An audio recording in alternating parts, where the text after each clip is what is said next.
Moje ime je još jedno Miroslav Kovač, dolazim iz jedne zadruga koja se zove Uzgojno-poslovno-obrazovni centar Simentalac i koja je osnovana 2008. godine, a 2010. je počela profesionalno raditi. Prostor iz kojeg dolazim je ovdje na karti, znači prilike znate gdje je Hrvatska, to je taj istočni dio Hrvatske, jedna dolina, Zlatna dolina, tako ju zovemo, još su ju stari Rimljani tako nazvali, Bogom dan kraj za baviti se poljoprivrednom proizvodnjom. Kod nas ima svega, ima duhana, ima suncokreta, ima mlijeka, ima goveda, mesa, voća, povrća, vode, zemlje, ali nije baš raspoređeno onako kako bi trebalo biti raspoređeno, pa onda se događa da i ljudi odlaze iz tog kraja, tog bogatog, vrijednog kraja, i da to tako ne bi bilo, onda nam nije uvijek čekati da netko iz ministarstva ili iz države ili iz općine ili iz grada dođe do nas i da nam ponudi nešto, pa da nas zaustavi da ne odlazimo. Mi smo si uzeli stvar u svoje ruke i, kažem, tamo negdje 2008. godine smo osnovali zadrugu. Koji model smo odabrali da bi se organizirali? Zašto smo se tako organizirali? Kako smo stvorili određeno povjerenje između nas, članova zadruge? Kako to funkcionira sve zajedno? Što smo postigli i što su nam ciljevi? Shvatite jedan važan detalj, a to je vrijeme.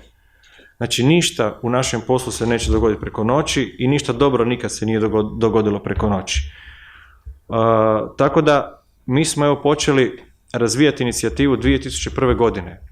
Udružili smo se, napravili smo udrugu uzgajatelja simentalskog goveda Požeštine. Znači, nama je ono oko čega smo se skupili mlijeko i meso, a alat od kojeg mi živimo ili bez čega ne bi mogli ni živjeti niti i ovu zadrugu imati, to su krave, goveda, ali posebne pasmine, simentalske pasmine. Znači, mi smo se striktno odredili na tu pasminu jer ona nama u onim uvjetima u kojima mi živimo daje najviše, gotovo do toga da nam osigurava opstanak, jer visoko se specijalizirati na našem broju grla i našim veličinama nije moguće od toga živjeti, pa nam ova pasmina, ona je dvostruka, znači ona proizvodi i mlijeko i meso, ima dobre teliće i stare krave kad se utove mogu se dobro prodati. 2005. godine, opet sad jedan značajan dokument, to je strategija rada. Htio bih vam samo napomenuti da ovo što ja pričam nije opet nekakav trenutak ili odraz određene slučajnosti, nego smo mi kao udruga 109 članova smo imali u tom trenutku. Tih 109 članova je doneslo svoju strategiju rada. Ovu strategiju smo napisali i nje smo se držali. Ona je napisana na temelju dijagnostičkog anketiranja, velikog broja razgovora, evo ovakvih razgovora, radionica, sjedili smo oko stolova, pričali, razgovarali, koji su nam problemi, kakvi su nam problemi, koje probleme mi moramo prvo početi rješavati. Tamo sam i rekao i sad ću vama reći, mi ovdje sad da se skupimo i da svako od nas izrazi svoj problem, mi bi sad tu nabrali 50-60 problema, sigurno. Međutim, kad se malo sjednete sa ljudima koji su vama bliski, vidite da u biti vi imate zajedničke probleme. I onda si odredite 1, 2, 3 problema i idete ih rješavati.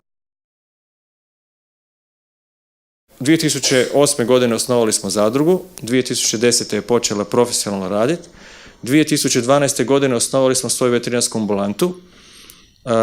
Neobičajeno, pa čak i za Austriju i za ove dijelove svijeta, da jedna zadruga ima svoju veterinarsku ambulantu. Mi smo stočari, govedari smo, velika suma novca odlazila za veterinarske usluge, a onda smo rekli zašto mi ne bi mogli imati svoju ambulantu i zašto ne bi mogli svoje veterinare i napravili smo sve tako da zakonski za to zadovoljimo i da to sad imamo.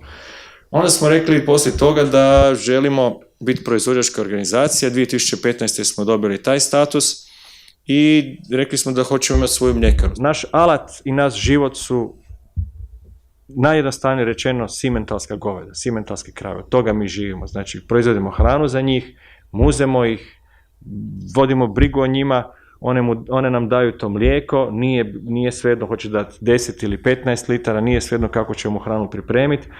Dalje otkupljujemo to mlijeko, prerađujemo ga, naša ta mala mljekara koja ima 8000 litara dnevno ima gotovo 24 proizvoda.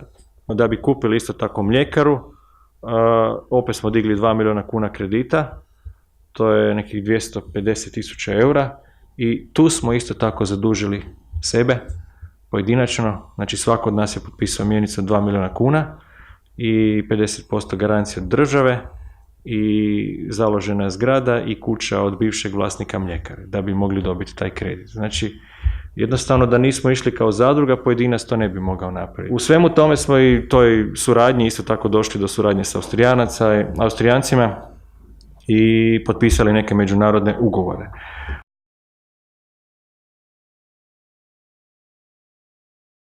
Znači, zadruga ima svoja pravila, po tim pravilima se mi moramo ponašati. Vrlo je bitno kod toga da smo pravila radili sami. Znači, pravila nam nije donesao nitko, nego smo ih napravili sami. I to je dobro da ako budete imali zadrugu, ako te krenete u te vode, da nekako sjednete i prije nego što potpišete bilo što, bolje da se 10 puta sastanete, da 10 puta razgovarate, da se dogovorite i da onda krenete u posao. Bolje nego jednom sjednete, sve se dogovorite, onda poslije bude problema. Još jednom, u zadrugu se ne unosi kuća, ne unosi se zemlja, ne unosi se stoka, ne unosi se pokretnine, nekretnine. Znači, to je taj oblik zadruge gdje vi unosite samo ono što se dogovorite. U našem slučaju, mi smo se dogovorili da ćemo mjesečno plaćati, nazovimo to članarinu, ali to nije bila članarina, nego zadruga izdavala račun za savjetodavnom radu. Taj račun je ulazio službeno u vašu evidenciju, on se proknjižavao, vi ste dobili povrat PDV-a, ulazio vam je u troškove i tako dalje i tako dalje. Došli smo do toga da 2015. da smo dobili tu pomoć od Europske unije kroz proizvođačku organizaciju, tako da sljedećih 5 godina, 3 smo već potrošili, 3. prolazi, dobivamo oko 100.000 eura, nije 100.000, ali recimo 90.000 eura godišnje dobijemo pomoći za rad naše zadruge, koja je u biti osnivač svih ovih ostalih institucija. Prije svega, važan je čovjek, važan je onaj tko ulazi u zadrugu, važan je onaj tko se s vama druži, s kim zajedno idete u taj posao. Vi se morate ili dobro poznavati, a mi smo se solidno dobro poznavali u tom prostoru, ili stvoriti veliku količinu povjerenja. Povjerenje se steče s vremenom, ono ne može doći samo i preko noći. Mi smo ga stekli na taj način da smo, vidjeli ste, napravili strategiju, družili se i sve što smo se dogovorili na našim sastancima, koji nekad nisu bili ugodni, koji su bili isto tako i napeti, ali uvijek svaku ključnu odluku donesli smo zajedno. U naše zakonodavstvo isto tako nije nešto pretjerano naklonjeno, osim što imamo zakon o zadrugama koji je solidan, ne mogu to reći, ali recimo onom poreznom dijelu mi nemamo nikakve olakšice kao takvi. Nama je porez na hranu 25%, čujem da je kod vas 5% PDV, jel? To su užasno velike razlike, razumijete? Tako da koliko god vi možda mislili ovdje u Makedoniji da vam je teže nego nekome izvan granica, evo samo uzmite koji je porez na hranu. Vama će biti jako važno u tom zadružnom nastupu da među sobom odaberete osobu koja će vas voditi. Vi ćete morati nekoga platiti za taj rad. I nemojte štediti na tome za kog smatrate da vas vodi, da je dobar, da je kvalitetan, jer ako se i neko i malo kvalitetan pokaže, držite ga kao kap vode na dlanu, jer puno ljudi nema i ne želi puno ljudi jednostavno svoj život i svoje vrijeme staviti u funkciju budućnosti, jel tako, vremena koje dolazi. Svi bi htjeli sad, odmah i preko noći, a to ne ide.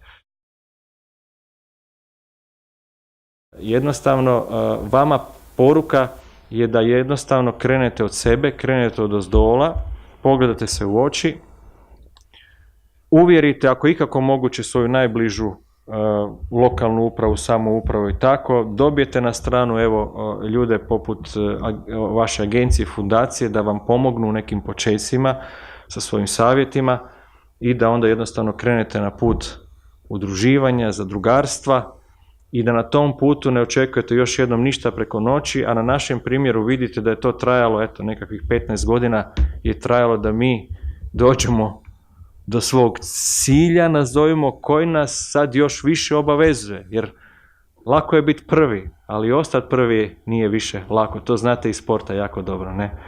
Nema drugog puta, vjerujte. Drugi put je put u još veću neizvjesnost, a to ćete vidjeti, ako si ne napravite, ako ne uđete u te projekte, vidjet ćete da kroz određeno vrijeme ostajete polako sami, sve više i više sami, nećete biti prepoznati od nikoga, a ovako, kažem, imate šansu i vjerujte mi, uspjećete.